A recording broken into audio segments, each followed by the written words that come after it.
नमस्कार मित्रों, मैं हूं आपका मित्र उमेश महादोशी। अभिराम वाणी पर आपका हार्दिक स्वागत है।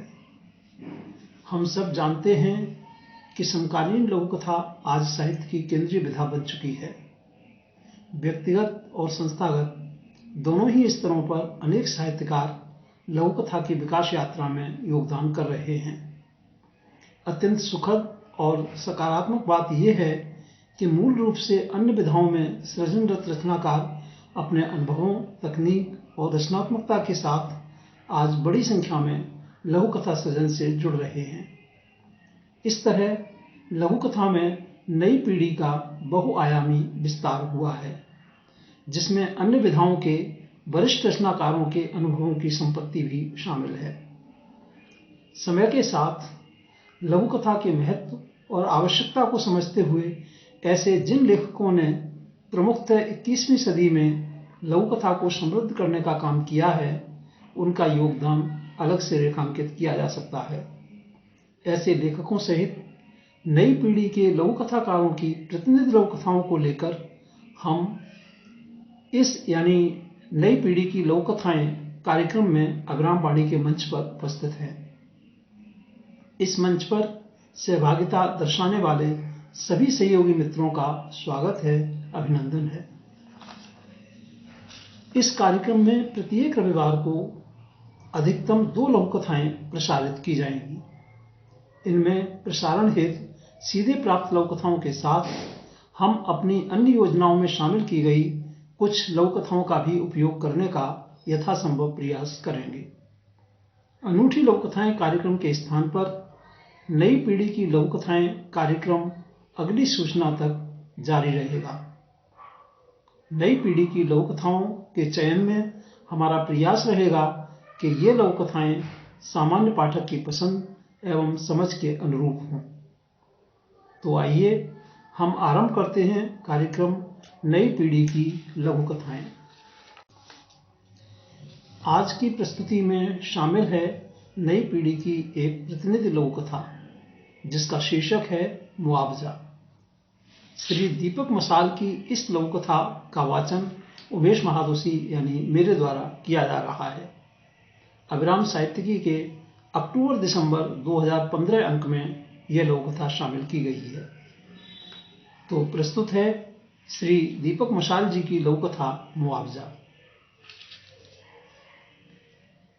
70 से ऊपर के बुजुर्ग बता रहे थे कि इससे पहले कस्बे में ऐसी बाढ़ उन्होंने सिर्फ तब देखी थी जब वो खुद बच्चे या फिर किशोर थे।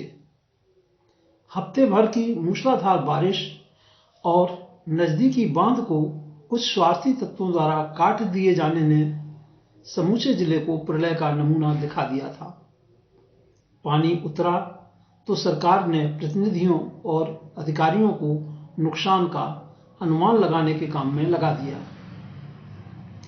पीड़ितों के पुनर्वास में मदद के लिए घोषणाएं होने लगीं। राज्य सरकार ने बाढ़ पीड़ितों की सूची मांगी।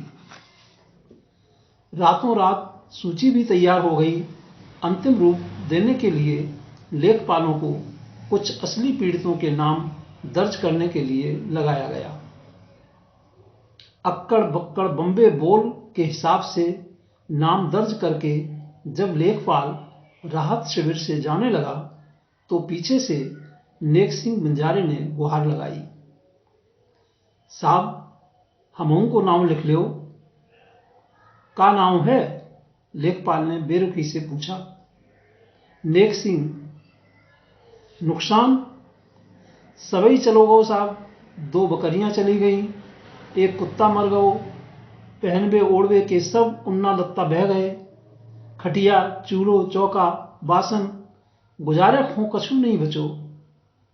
दुखी स्वर में नेक सिंह ने बताया, भक ससुर, कुत्तन को मुआवजो मिलत कहूं, घर कच्चो हतो क्या पक्को?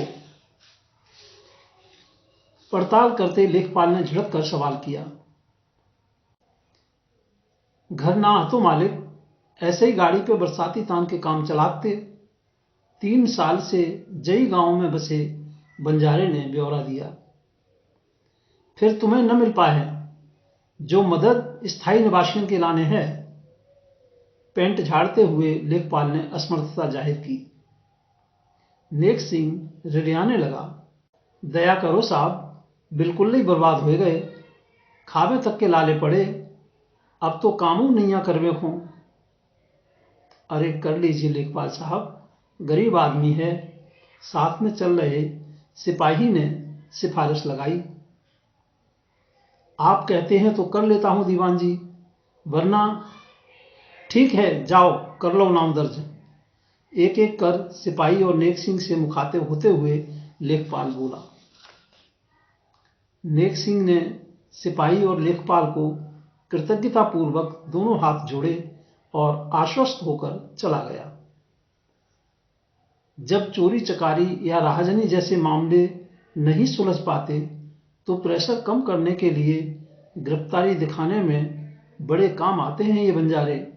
सिपाही ने हंसते हुए सिफारिश का राज बताया और दोनों चाय की गुमटी की तरफ बढ़ गए। श्री दीपक मशाल जी की इस लघु कथा मुआवजा के साथ हम लेते हैं आपसे विदा। आगामी रविवार को फिर मिलेंगे।